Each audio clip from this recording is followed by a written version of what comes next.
কাকরাইলে জাতীয় পার্টি ও গণ অধিকার পরিষদের মধ্যে সংঘর্ষে অনেকে আহত হয়েছেন। এখনও পরিস্থিতি উত্তপ্ত।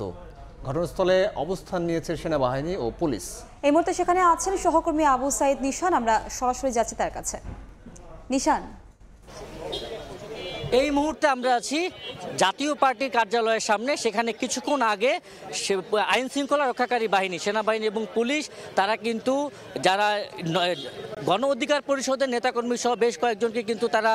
ছত্রভঙ্গ করে সেই তাদের কার্যালয়ের দিকে নিয়ে যায় এবং সেখানে কিন্তু আমরা দেখেছিলাম যে একটা ধাওয়া পাল্টা ধাওয়া হয়েছে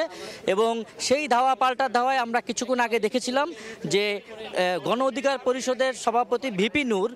তিনি কিন্তু আহত অবস্থায় তাকে রিকশায় নিয়ে যাওয়া হয়েছে এবং তিনি রক্তাক্ত অবস্থায় ছিলেন এবং তাকে হাসপাতালে নিয়ে যাওয়া হয় এবং সেই হাসপাতালে তাকে নিয়ে যাওয়ার পরও আমরা গণ অধিকার পরিষদের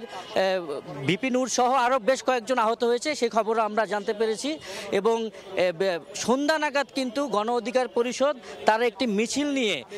তারা যখন জাতীয় পার্টির অফিসের কার্যালয়ের সামনে দিয়ে যাচ্ছিলেন তখন তাদেরকে ইটপাটকেল নিক্ষেপ করা হয় বলে অভিযোগ করেছিল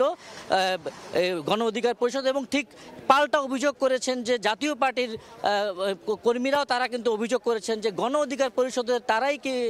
নাকি আগে তাদেরকে হামলা করেছে। তো এই পাল্টাপাল্টি অভিযোগের ভিত্তিতেই কিন্তু এখনো পর্যন্ত এই জায়গাটা পরিস্থিতি উত্তপ্ত অবস্থায় আছে এবং আমরা যখন দেখতে পেরেছিলাম যে সেনাবাহিনীর 6টি গাড়ি এবং বিপুল সংখ্যক সেনাবাহিনী এবং পুলিশ সদস্য জাতীয় পার্টির অফিসকে কেন্দ্র করে তারা কিন্তু অবস্থান নিয়ে আছে এবং আমরা কিছুক্ষণ আগে দেখেছিলাম যে সেনাবাহিনী এবং পুলিশ তারা কিন্তু জাতীয় পার্টির অফিসের সামনে যখন গণ অধিকার পরিষদের নেতাকর্মীরা যখন অবস্থান নিয়েছিল এবং তারা স্লোগান দিচ্ছিল তখন কিন্তু আমরা দেখেছিলাম যে তারা কিন্তু আগুন জ্বালিয়ে সড়কের মধ্যে আগুন জ্বালিয়ে কিন্তু তারা বিভিন্ন স্লোগান দিচ্ছিলেন এবং সেই সময় কিন্তু এই স্লোগানরত অবস্থায় কিন্তু সেনাবাহিনী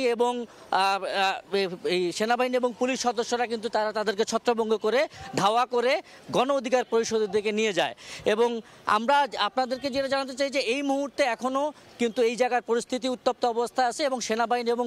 পুলিশ সদস্যরা তারা কিন্তু চতুর্পাশে অবস্থান নিয়ে আছে এবং এই ছিল জাতীয় পার্টির সামনে থেকে আমার কাছে সর্বশেষ সংবাদ। কাকরাইল জাতীয় পার্টির কেন্দ্রীয় কার্যালয়ের সামনে থেকে যুক্ত হয়েছিলেন সহকর্মী।